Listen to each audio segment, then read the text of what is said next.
dan kemudian kita bisa melaksanakan kegiatan, terutama kegiatan perkuliahan pada pagi hari ini. Oke, teman-teman, hari ini seperti biasa, seperti yang Bu Evi sampaikan kemarin, kita melanjutkan mata kuliah kita pada hari ini dengan materi terkait dengan hakikat bahasa dan teori-teori perkembangan bahasa anak usia dini, seperti itu. Oke, mungkin nanti sebelum kita mulai, kira-kira ada yang tidak hadir hari ini? Hadir semua, Bu. Nah, alhamdulillah, hebat sekali. Mudah-mudahan selalu diberi kesehatan oleh Allah sehingga aktivitas teman-teman setiap harinya bisa berjalan dengan baik, kemudian bisa mengikuti perkuliahan dengan baik terutama. Oke, baik teman-teman semuanya. Hari ini kita akan membahas terkait dengan apa tadi? Dari kanan, tiga dari kiri, ku gabung menjadi enam, ku buat menara tinggi. Empat dari kanan, empat dari kiri, ku gabung menjadi delapan, ku buat telinga kelinci. Lima dari kanan, tiga dari kanan, tiga dari kiri, ku gabung menjadi enam, ku buat menara tinggi. Empat dari kanan, empat dari kiri, ku gabung menjadi delapan, ku buat telinga kelinci. Lima dari kanan menjadi dua, ku buat jembatan panjang. Dua dari kanan, dua dari kiri, ku gabung menjadi empat, ku buat kamera jepret. Lima dari kiri, ku gabung menjadi 10, ku siap berdoa. Bismillahirrahmanirrahim. Rabbir zidna ilman warzuqna fahman. Amin. Oke, terima kasih teman-teman. Aku sudah bersuka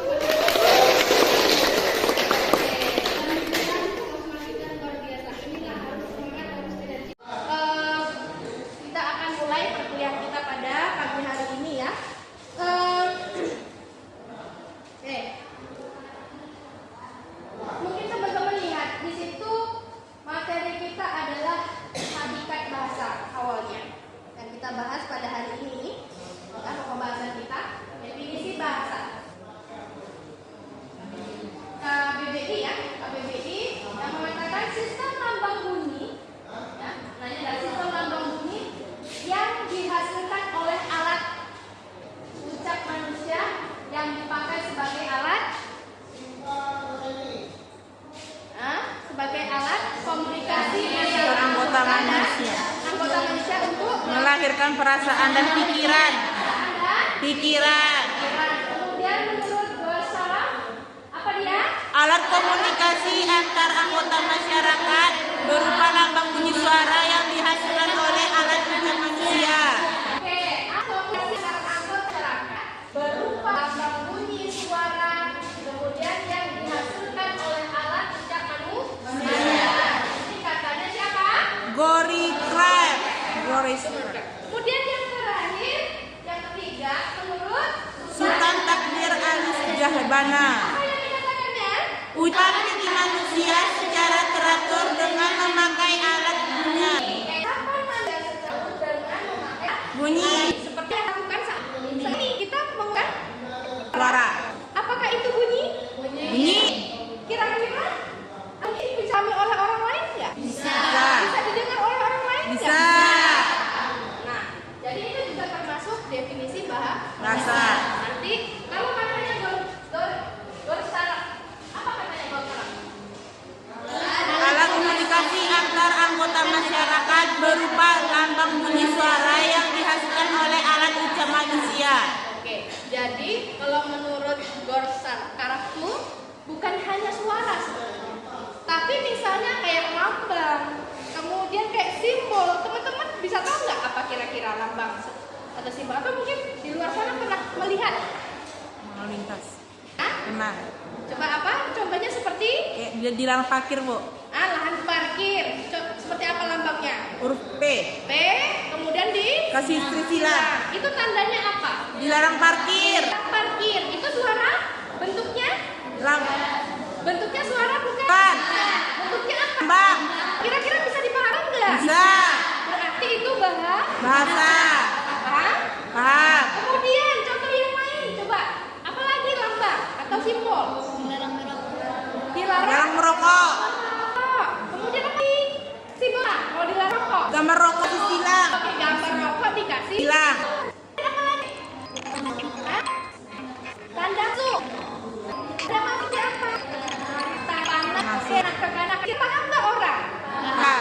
Berarti arahnya ke kanan, arahnya ke kiri. Itu bentuknya apa? Gak lambang. Bentuknya lah. Lambang. Jadi itu juga termasuk Bahasa. intinya alat komunikasi. Si. Ya sayangnya alat komunikasi. Kasih. Selain itu suara, lambang, simbol itu juga menunjukkan alat komunikasi. Kasih. Intinya bahasa adalah alat komunikasi yang bisa dipahami oleh orang lain. Kalau kita kembalikan kepada anak usia dini. Nah, coba anak-anak yang usia 2 tahun atau 1,5 tahun, kira-kira teman-teman paham nggak bahasanya? Enggak. Kan? Tapi kalau sama mereka, paham nggak mereka? Paham. Paham. Jadi ngobrol mereka bisa tahu, bisa paham karena dunia Mereka. ketika kita berkomunikasi dengan kita, kira-kira kita paham nggak? Enggak. Kecuali setiap hari kita bersama Mereka. seperti itu.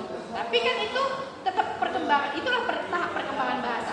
Tapi nanti tahap perkembangan bahasanya nanti kita akan pelajari ke pertemuan berikutnya. Nanti itu adalah nanti tugas teman-teman semuanya untuk mengembangkan atau menganalisis tahapan-tahapan perkembangan dan terutama anak usia ini. Oke, bisa dipahami terkait makna atau definisi bahasa? Bisa.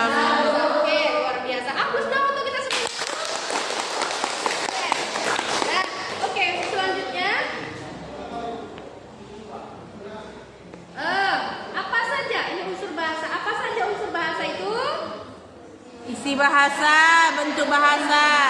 Jadi unsur bahasa itu ada 2. 2. Yang pertama, Isi bahasa. yang kedua, Bentuk puas. kita pahami isi bahasa itu apa sih? Prasasti. Oke, perasaan. Oke, perasaan. Ya, yang ada di perasaan kita, yang ada di pikiran kita, itu isi Bahasa. maka terucaplah oleh kita. Aku cinta kamu. Aku sayang kamu. I love you. Dari hati, dari pikiran kita. Kita ucapkan melalui lisan. Dengan apa? Dengan bentuk Suara. Bunyi. Ya. Kemudian bentuk bahasa. Apa bentuk bahasa? Bunyi suara atau tanda atau isyarat atau lambang yang dipakai oleh manusia untuk menyampaikan isi hatinya kepada orang lain. Teman-teman tahu nggak ini? Tahu? Apa maknanya? Cinta. Ini bentuknya apa? Love. Ya, bentuk bahasanya apa? Lambang. Simbol atau apa? Isyarat. Isyarat. Jadi perlu kami sampaikan? Enggak. Pakai lisan? Enggak. Pakai suara? Enggak. Perlu hanya seperti ini aja orang sudah paham? Paham. Jadi kalau misalnya hanya sudah tahu, ya kan? Ya, Bu. Ya. Jadi bahasa itu ada 2 unsur, yaitu bisa diucapkan walau istilahnya melalui pikiran dan hati kita ucapkan dengan lisan, dengan bentuknya suara, bentuknya bunyi, itu juga dikatakan isi bahasa. Dan juga dikatakan bentuk bahasa seperti itu tadi, seperti simbol, seperti lambang yang telah Webi contohkan tadi. Maka disinilah unsur bahasa. Jadi ada memiliki 2 unsur. Maka teman-teman harus pahami itu. Jadi jangan sampai terpikir atau yang ada di mindset teman-teman itu bahasa itu hanya secara lisan, secara ucapan, secara mungkin bentuknya bunyi, ya. Jadi yang ada simbol-simbol atau lambang-lambang itu mungkin kekhawatirannya teman-teman tidak mau pikir bahwasanya itu bahasa. Jadi jangan sampai salah. Saya yakin dan percaya mungkin ada beberapa kita yang itu mengatakan itu bukan bahasa. Padahal itu bahasa karena tadi bahasa adalah lagi ke maknanya alat komunikasi. Intinya bisa dipahami, bisa dimengerti oleh orang lain. Begitu juga ketika kita memakai bahasa asing. Kita nggak perlu memikirkan pronunciation-nya, kita nggak perlu memikirkan grammar ataupun bahasa Arabnya enam sorotnya, susunan katanya. Kalau bahasa Indonesia apa tuh namanya? SOP ya. Nggak perlu memikirkan itu terkait dengan bahasa asing misalnya. Intinya ketika kita berkomunikasi orang paham. Itu juga termasuk bahasa. Anti ila aina anti. Akan berbeda itu.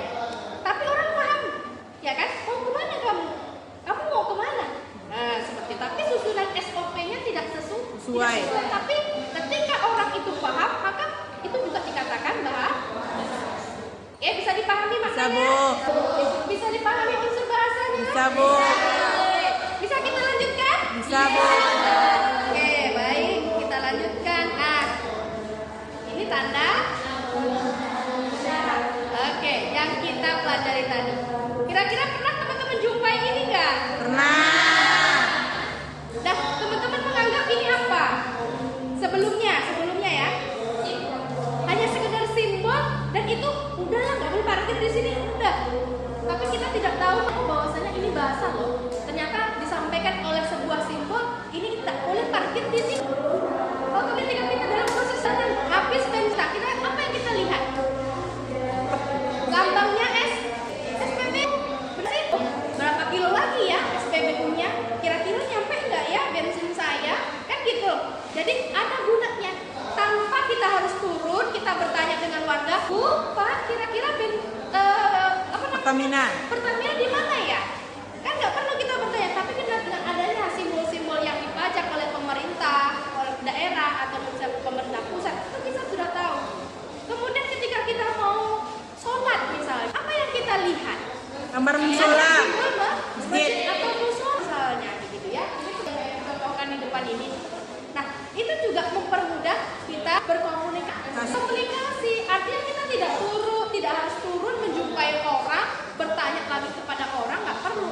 Dengan adanya simbol-simbol seperti ini, kita sudah bisa memahami bahwasanya SPBU kurang sekian kilo, masjid kurang sekian kilo misalnya. Jadi kita bisa menyepes atau memberi kita bisa tahu mengukur jarak kita kepada yang kita tujuannya seperti itu ya. Kemudian ada nggak yang tahu sering nggak nampak Rumah sakit, Bu. orang sakit Rumah sakit. Rumah sakit biasanya di tempat-tempat umum, di mall, kemudian di bandara, ya kan sering jumpai. Apa itu? Simbol apa itu? Kursi roda. Ada siapa yang tahu simbol apa?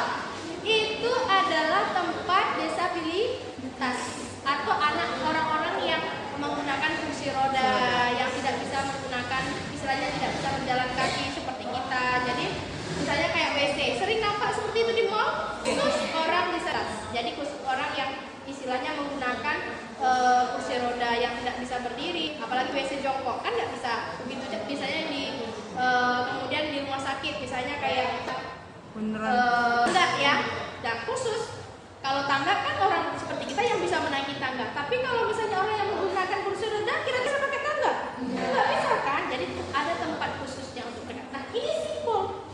Jadi orang yang awam, orang yang mungkin tidak pernah datang ke situ, hanya melihat itu saja sudah tahu, oh ini tempat ini, oh ini tempat ini, kan seperti itu. Nah itu juga termasuk bahasa. Kemudian juga kita lihat di sini. Ini gambar apa? Kenapa Bu Evi panjang itu? Coba. Bineka Tunggal Ika, Bu. Bineka Tunggal Ika. Di situ ada apa aja gambarnya ya? Ada pakaian adat. Hah? Ada? Oke. Ada pakaian adat macam-macam, ya kan? Ada Jawa, ada Minang, ada Bugis, ada Bugis nggak jauh. ada Bali dan lain sebagainya. Nah, kira-kira kalau dilihat dari pakaiannya, agamanya beda nggak? Beda. Ya kan? Agamanya beda. Di situ ada apa ya? Ada Buddha, Islam, Katolik, kemudian apa lagi? Protestan, Katolik Protestan, apa lagi? Hindu, ada Hindu dan Buddha, lain sebagainya. lucu. Tapi kenapa dia bergandengan tangan? Apa maknanya? Hah? Berbeda-beda tetapi tetap satu jua. Berbeda-beda tapi tetap satu Tujuan. Karena di situ ada nilai toleransi. Toleransi. Beda budaya, beda agama tapi tetap tujuan. Di situ orang paham bahwasannya kita tuh harus toleransi orang lain, bisa memahami orang lain. Dengan gandengan tangan itu sebuah simbol menunjukkan bahwasannya ada toleransi, ada kebersamaan, ada apa lagi? Bersamaan apa lagi? Persatuan. Persatuan di antara mereka walaupun beda agamanya, kemudian berbedayanya, tapi mereka tetap satu. Itu juga bisa Paham. gitu. Ini contohnya sayang. Oke, bisa kita lanjutkan? Bisa. Nanti kalau teman-teman mahasiswa mungkin di jalan melihat simbol-simbol itu, oh kata Bu Evi itu bahasa. Oh iya. Oh ternyata itu begini. Oh itu bahasa juga. Tapi ada seseorang datang begini-begini, itu juga bahasa. Jadi jangan dicuekin. Iya kan? Cuekin. Iya dilarang. Ya. Jadi nggak boleh dicuekin. Berarti itu tanda-tanda. Tanda-tanda apa? Ya tanda-tanda itulah. Ya paham lah. Nah, bisa dipahami? Bisa Bu. Bisa kita lanjutkan? Bisa. Oke, kita lanjutkan. Hah? Apa ini? Urgensi pengembangan kemampuan bahasa AUD. Nah, jadi kita masuk kepada urgensi pengembangan bahasa AUD. Di sini apa? Coba yang bisa baca siapa? Yang nampak di depan? Dila, Bu. Oke, Dila. Silakan yang keras sudah. Dan Allah mengeluarkan kamu dari perut ibumu dalam keadaan tidak mengetahui sesuatu pun, dan tidak memberimu pendengaran, penglihatan, dan hati nurani agar kamu bersyukur. Quran Surat An-Nahl ayat 78. Oke. Ini ada tugasnya kelompok 3 nih tadi ya. Oke. Allah mengeluarkan kamu dari perut ibumu dalam keadaan tidak mengetahui suatu apa? Pun. Apapun, dan dia memberimu pendengaran, kemudian penglihatan, hati nurani agar kamu bersyukur. Artinya apa? Artinya kita disuruh belajar. Apa sangkut pautnya dengan perkembangan bahasa? Kira-kira apa sangkut pautnya suruh itu dengan perkembangan bahasanya anak? Ada yang bisa? Angkat tangan kalau bisa, boleh. Gak apa-apa, bahas sendiri. Ya. Apa?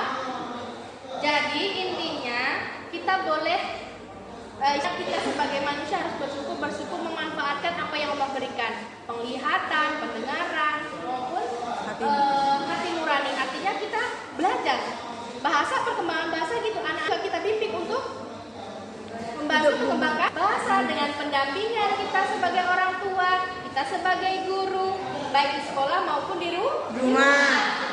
Ada anak yang perkembangan bahasanya terhambat karena apa? Karena kesibukan orang Tua. sehingga komunikasinya jarang. Maka akan perkembangan usia sampai 4 tahun belum fasih bicaranya. Kan kasihan.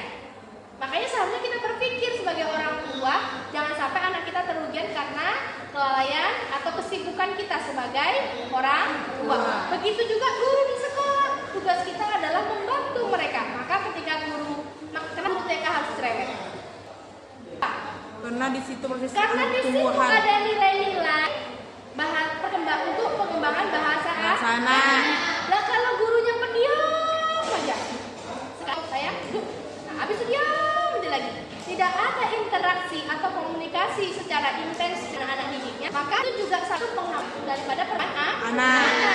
Makanya diajak nyanyi, ya kan? Iya, Bu. Kemudian diajak cerita. Kemudian apa lagi sih? Menggambar, mewarnai, kemudian diskusi dan sebagainya. Artinya anak. Di situ manfaatnya apa? Hah? Manfaatnya apa itu? Kegiatan itu supaya Anak itu terekam kepalanya. iya, anak itu masuk di dalam kepalanya, kemudian bisa diucapkan lidah. Lidah. Maka di situ perkembangan. Karena bahasa itu akan menyangkut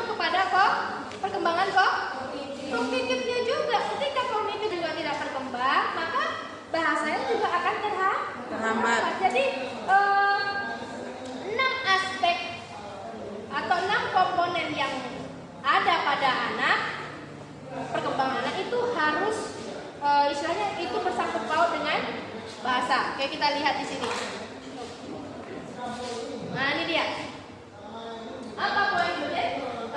Jelas kalau undang-undang perlindungan anak itu jelas. Anak perlu diperhatikan, baik perkembangannya, secara bahasanya, secara kognitifnya, secara sosial emosionalnya, secara seni atau produktifnya, kemudian secara motoriknya, baik motorik halusnya maupun motorik kasarnya, itu juga diperhatikan. Maka ketika anak-anak itu dipukul, kira-kira secara undang-undang tentang perlindungan dan hak anak, kira-kira kena sanksi nggak? Kena. Kena. Ya kan? Ketika anak dimarahi saja, juga itu bisa jadi kena. Karena apa? Itu akan mengganggu mental anak. atau perkembangan pada Anak. Oke, poin yang kedua. Poin yang ketiga apa kira-kira? Kamu baca. Poin yang ketiga. PAUD sebagai pendidikan fundamental karena ada aspek perkembangan nilai agama dan moral, fisik motorik, kognitif, bahasa, sosial, emosional, seni. Oke, nah inilah dia. Yang fundamental itu maksudnya apa? Sangat penting, sangat intens. Artinya yang perlu dikembangkan ini dia aspek perkembangan baik itu apa ini? Nilai agama, moral, fisik, motorik, kognitif, bahasa, sosial, emosional, dan Seperti yang Bu seni. Evi sampaikan tadi. Inilah yang penting karena di masa anak 0 sampai 6 tahun itu masa keemasan di mana mereka artinya di mana mereka mulai berkembang. Maka ketika orang tua, kemudian guru, pendampingannya kurang, maka 6 aspek yang harus berkembang pada anak itu terhambat. Jadi harus hati-hati kita sebelum TK maupun sebagai orang tua. Teman-teman di sini nanti kan calon-calon guru TK. Kemudian nanti juga sebagai orang Tua. Amin dong. Amin. Ya, amin. Jadi teman-teman harus bisa pahami. Itu ya. Jadi mau sesibuk apapun kita sebagai orang tua, kita tetap harus mendampingi anak sehingga perkembangan bahasanya baik, kemudian perkembangan motorik kasar, motorik halusnya juga baik. Istilahnya semua aspek perkembangan yang memang harus dimiliki anak itu semuanya berjalan dengan baik sehingga menjadi anak yang Sempurna. Siapa yang ingin anak yang sempurna? Semuanya, Bu. Semuanya. Makanya itu adalah tugas kita sebagai orang tua. Maka kita kembali lagi kepada ayat itu tadi, kita harus berpikir. Kita sebagai orang tua berpikir bahwasanya kita dikasih penglihatan, dikasih pendengaran, bahkan dikasih kita bisa berbicara, gitu ya. Harus kita manfaatkan dengan sebaik-baiknya sehingga pertumbuhan daripada anak-anak kita berjalan dengan baik sesuai dengan tahapan-tahapan perkembangan pada anak terutama bahasa anak. Oke, bisa kita lanjutkan. Nah, bahasa sebagai sarana komunikasi yang menyampaikan pendapat, ide, perasaan, apalagi kan? Dan menyertakan pengalaman sebagai simbol berkomunikasi dan berpikir. Inilah dia gunanya bahasa tadi ya. Jadi selain dia hanya berkomunikasi dengan orang, dia juga mengungkap perasaan apa yang hati, apa yang di dalam pikiran kita, juga bahasa. Kita juga bisa mengutarakan pengalaman-pengalaman sehingga lain juga bisa berkait dengan apa yang kita sampaikan. Itulah Pak. Kemudian bahkan juga bisa menggunakan simbol-simbol yang seperti kita pelajari tadi atau kita lihat di PowerPoint yang ingin disampaikan tadi, atau mungkin teman-teman juga sudah punya teman di luar sana, bahkan mungkin sering melihat hal itu. Tetapi karena kita tidak tidak berpikir bahwasanya itu ternyata bahasa tuh. Oke, bisa dipahami ya terkait dengan urgensinya ya. Oke, kita lanjut. Nah, kira-kira tujuannya apa? Akurasi baik dalam maupun tulisan. Oke, dan Kemampuan argumentasi dan oke. mampu mendefinisikan dan Mampu membahas bahasa itu sendiri, mengingat dan menghafal informasi. Jadi tujuannya ada 4 tujuan perkembangan bahasa Bahasa. atau kerjaan bahasa itu.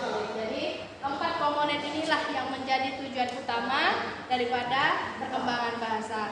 Maka teman-teman sebagai calon-calon guru TK ataupun misalnya jadi orang tua, kita harus bisa memahami, maka sangat penting. Terutama yang ini, mengingat dan menghafal informasi.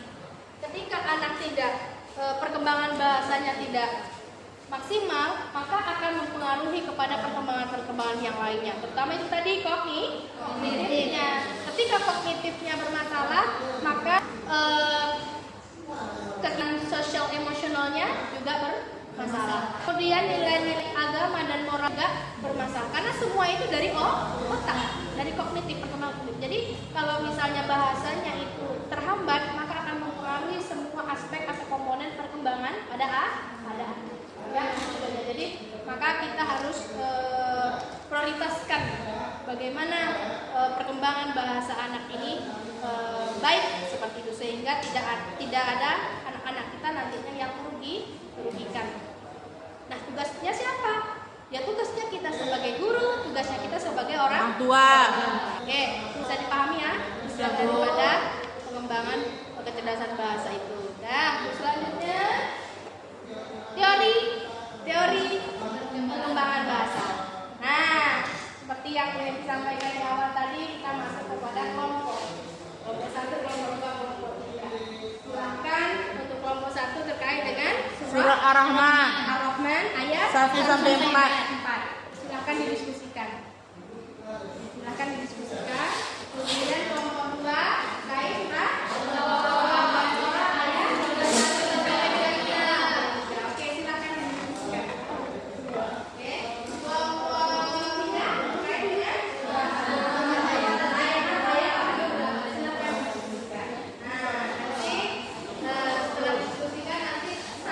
surah terkait makna dan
Oke sayang, sudah selesai?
Udah selesai belum?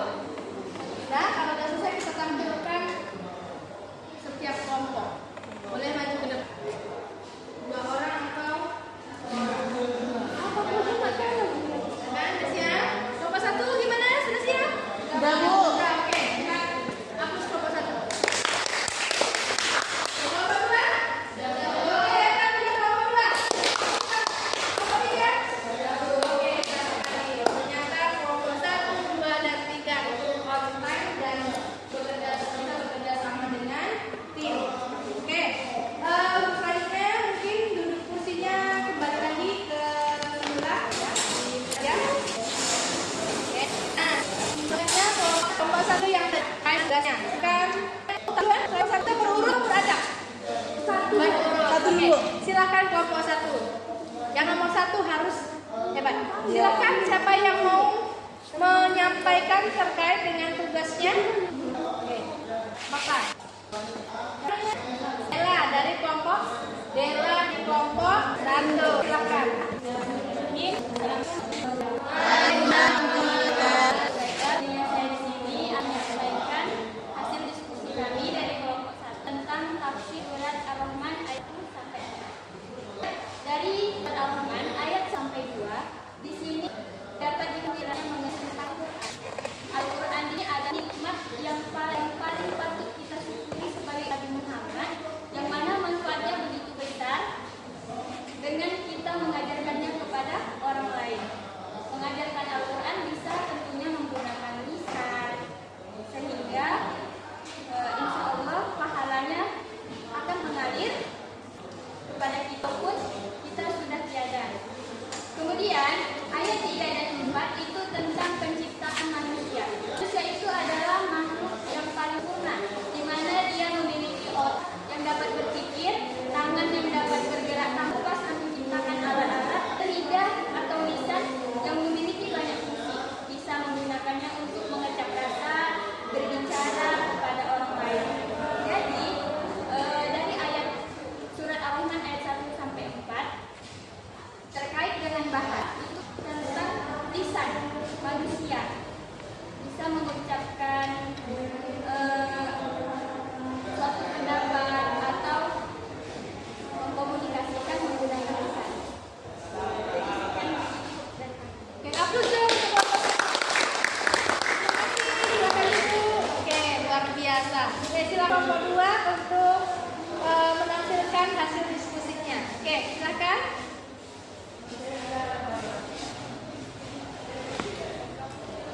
Apa namanya saya? Handayani. Oke, Handayani berarti perwakilan kelompok 2. Oke, silakan. Assalamualaikum warahmatullahi wabarakatuh. Saya perwakilan dari kelompok 2 akan menampilkan diskusi kami tentang tafsir ayat Al-Baqarah ayat 31 sampai 33. Di mana di sini kami menyimpulkan 3 ayat ini menjelaskan bahwa berkaitan dengan bahasa sendiri itu sudah dijelaskan pada zaman dahulu dari Nabi Adam alaihissalam. Seperti terjemahan ayat 31, dan dia mengajarkan kepada Adam nama-nama baca seluruhnya, kemudian mengemukakannya kepada malaikat dan firman, sebutkanlah kepadaku nama benda-benda itu jika memang benar orang-orang yang benar. Tadi tentang bahasa sendiri pun itu sudah dijelaskan zaman dahulu, zaman Nabi Adam hingga pada ini mengetahui benda-benda tersebut. Oke. Terima kasih. Hapus dong kelompok 2. Lanjut, kan kelompok 3. Siapa yang wakili? Oke. Farida. Oke. Assalamualaikum warahmatullahi wabarakatuh. Waalaikumsalam warahmatullahi wabarakatuh. Saya dari kelompok 3. Jadi di sini di dalam Quran surah An-Nahl ayat 78 yang mana artinya, dan Allah mengeluarkan kamu dari perut ibumu dalam keadaan tidak mengetahui suatu apapun, dan Dia memberimu pendengaran, penglihatan, dan hati nurani agar kamu bersyukur. Nah, jadi dari ayat tersebut dari Quran surah An-Nahl ayat 78 kita mengetahui bahwa kita diberikan penglihatan, pendengaran, dan juga hati nurani agar kita bisa mengetahui sesuatu. Jadi dari sini Allah memberikan manusia kesempatan dari 3 ayat tersebut untuk mencapai potensi kita di dunia ini. Nah, dan selanjutnya itu adalah agar kamu bersyukur. Setiap manusia harus bersyukur terhadap apa yang telah Allah berikan. Maksudnya itu ya tadi. Dan kaitan dengan bahasa itu ya dalam tidak mengetahui apapun. Nanti kalau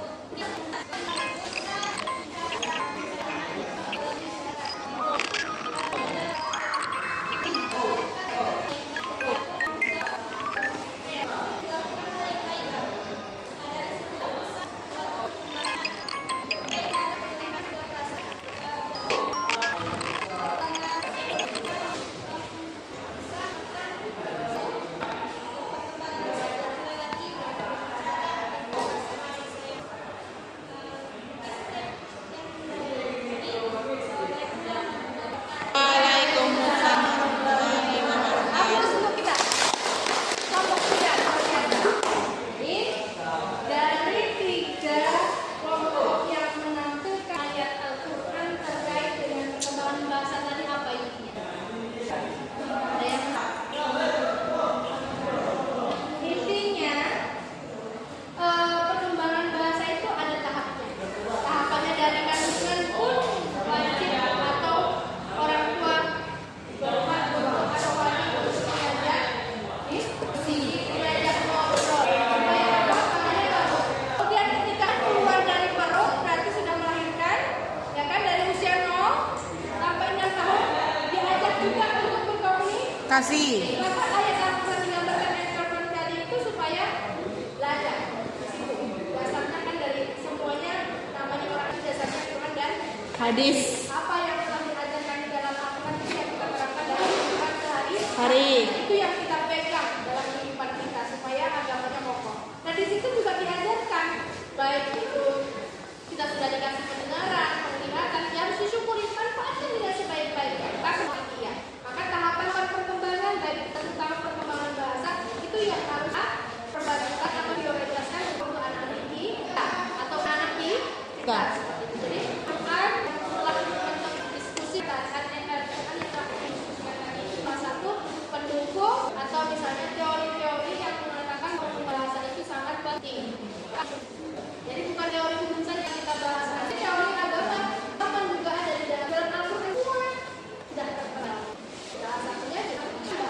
Kiri. Daripada ada yang teman-teman tadi jangan tahapan bahasa dan akan dengan sebagainya. Jadi anak kita tidak terlupakan terkait dengan hal yang oke. Baik, kita lanjutkan sedikit lagi teorinya. Kita akan membahas teori. Jadi teori Al-Hisab sudah kita tuangkan melalui Al-Quran, ayat yang sudah saya berikan tadi kepada teman-teman semuanya. Nah, ini menurut siapa? Menurut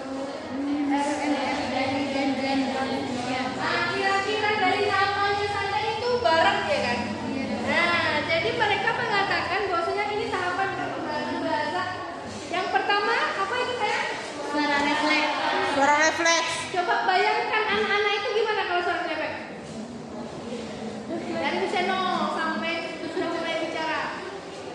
Nggak usah dari 0, belum. Biasanya itu dari 9 bulan atau 8 bulan itu sudah itu refleks. Tanpa dia refleks sendiri, ya kan? Ya, Bu. Coba bayangkan anak-anak kecil itu seperti apa? Dia tahapan Bud, Jerry dan John. ya kan? Setelah itu masuk ke mana? Meraban. Merapan. Merapan itu apa? Nggak jelas. Oh.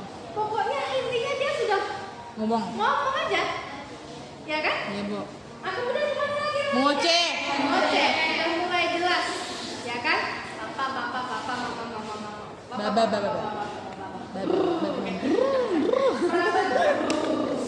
Coba sering nggak anak lihat? Sering, Bu. Makan udah. Itu udah mulai. Karena coba, Anda yang tidak bisa R kayak mana diajarkannya? Terapinya gimana? R. Suruh gitu lidahnya. Karena itu di refleksi namanya. Jadi di terapi melalui saya huruf R, bahasa R-nya itu jelas. Kayak anak itu udah seperti itu. Itu memang seperti itu terapi perkembangan bahasa anak. Supaya apa?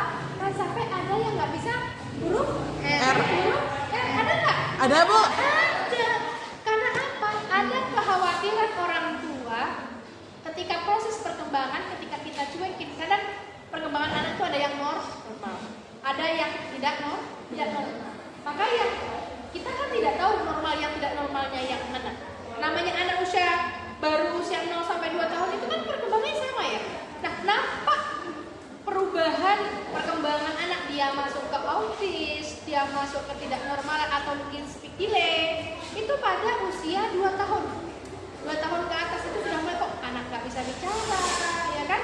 Kok anak ini pandangannya berbeda, itu kan sudah mulai terlihat. Tapi kalau di bawah 2 tahun mungkin masih anak baby ya, maksudnya masih anak kecil yang dimana masih istilahnya masih normal saja, karena perkembangannya masih punya tahap. Jadi di situ dia. Kita mengoceh ya. Selain mengoceh apa lagi?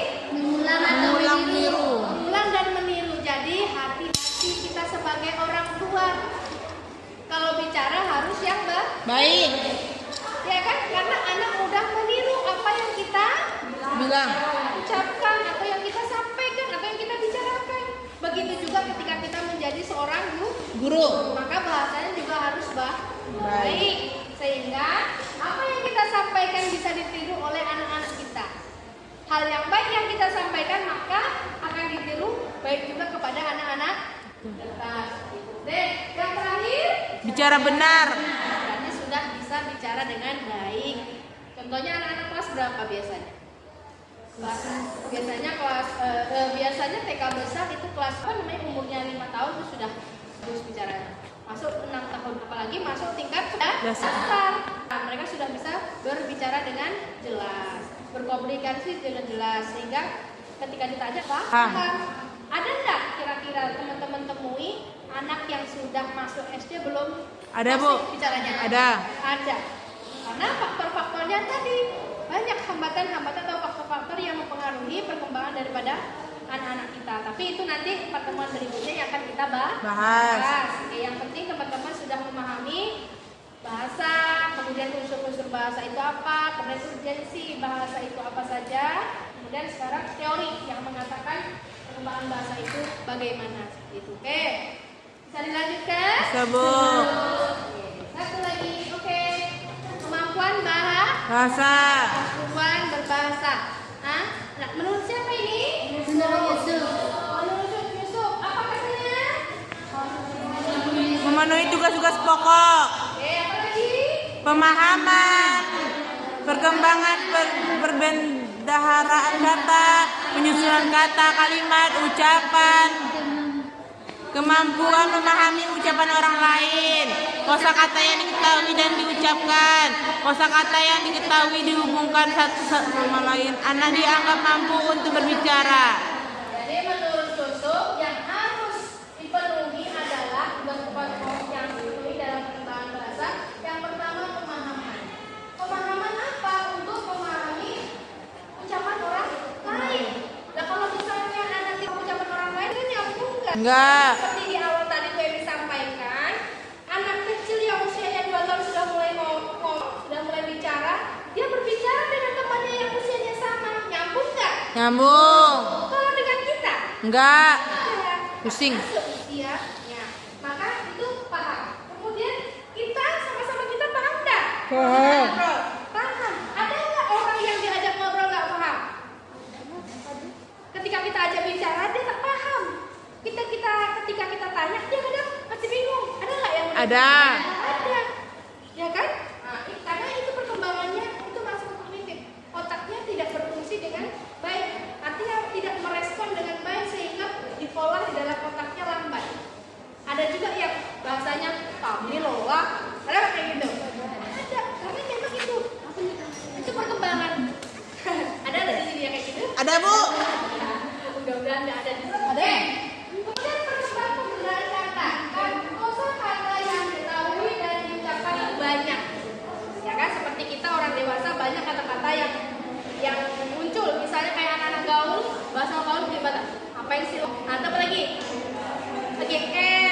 Ini nggak pede. Itu kan bahasa kita. Itu tapi kosakata Bang. itu penambahan pembendaharaan kosakata. Tapi kalau orang-orang yang misalnya dari pondok yang di dalamnya mungkin tidak istilahnya dunia luar tidak ada, mungkin bahasa-bahasa yang seperti itu jarang didengarkan. Maka mohon maaf pembendaharaan katanya itu kurang. Tapi kecuali ketika kita hidup misalnya di lingkungan yang mungkin teman-teman kita banyak, kemudian mungkin kita teman-teman kita dari banyak suku dan lain sebagainya, kan kita tambah pemberanian kita banyak. Misalnya saya orang Jawa, Bu Evi orang Jawa, teman Bu Evi orang Minang, ada orang Maju, ada Melayu. Kira banyak nggak bahasa kita yang kita gunain? Banyak. Kosakata yang kita gunakan banyak nggak? Yang kita juga berbahasa Inggris menggunakan bahasa Arab seperti itu. Jadi di sini terkait dengan pengembangan perbendaharaan kata, artinya banyak kata-kata atau kosakata yang kita punya. Kemudian penyusunan nah, selain kosakata yang banyak atau perbendaharaan kata yang tadi, kita juga bisa menyusun kali. Ada nggak sih yang ngomongnya belepotan? Ada. Yang katanya kemana kamu pergi? Pergi kemana kamu? Nah, Ahmad aku masih paham ya. Nah, jadi penyusunan kata juga menentukan. Karena kalau misalnya susunan katanya sesuai juga orang mungkin slow respon ya, nyala cepat. Apa sih maksudnya? Kan gitu. Nah, ya. Kemudian ucapan. Maka setelah kita memahami, kemudian pembendaharaan katanya itu banyak, kita bisa menyusun kalimat dengan baik sehingga apa yang kita ucapkan bisa dipahami orang. Nah, ini dia. Ini adalah perkembangan bahasa. Bisa dipahami? Oke, Masya Allah. Sama-sama. Thank you. Sama-sama, Ibu. Alhamdulillah, luar biasa. Inilah materi kita pada hari ini, teman-teman. Mudah-mudahan bisa dipahami. Kira-kira kita mereview atau mengulang kembali tadi yang kita bicarakan terkait dengan apa saja? Tentang bahasa, pengertian bahasa. Kira-kira apa tadi pengertian bahasanya? Alat komunikasi. Alat komunikasi. Kasih. Ya, sebuah alat komunikasi itu adalah bahasa. Kemudian berapa unsur yang dimiliki bahasa?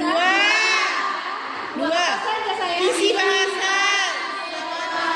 Bentuk bahasa. Isi bahasa, bentuk Bahasa. Oke, bahasa itu hanya sekedar suara. Lambang, isyarat, simbol. Simbol gitu ya. Ya, isa ibu lupa. Bisa menggunakan tangan, itu juga itu namanya isa. Syarat.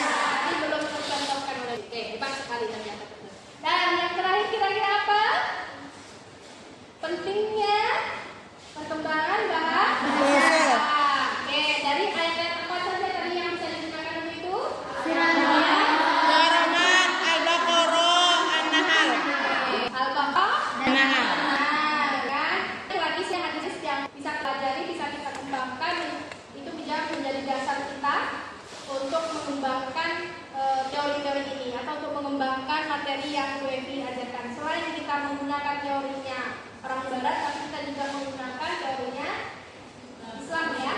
Nah, jadi ada panduan karena kita ini adalah pendidikan Islam ya, pendidikan Islam anak usia dini. Jadi kita harus juga bisa mengkolaborasikan antara keagamaan dengan umum ya. Jadi harus tahu teman-teman dasarnya. Nah, mungkin itu yang bisa gue sampaikan pada hari ini. Terima kasih banyak atas semuanya. Ya, mohon maaf kalau misalnya Bu Evi ada kekurangan atau penyampaian yang kurang berkenan. Dan luar biasa, hapus dong untuk kita semuanya. Oke, terima kasih banyak. Untuk itu, untuk kegiatan-kegiatan selanjutnya nanti tolong dibagi kelompoknya. Nah, bisa dibagikan nanti oleh Kosma ya. Ya, Bu. Nanti mudah-mudahan di pertemuan selanjutnya kegiatan kita juga berjalan dengan baik, dengan lancar. Oke, mungkin itu saja yang Bu Evi bisa sampaikan pada hari ini. Terima kasih banyak sekali lagi. Bu Evi, kita tutup dulu dengan membaca Alhamdulillah. Assalamualaikum warahmatullahi wabarakatuh. Waalaikumsalam warahmatullahi wabarakatuh. Mana semangatmu? Ini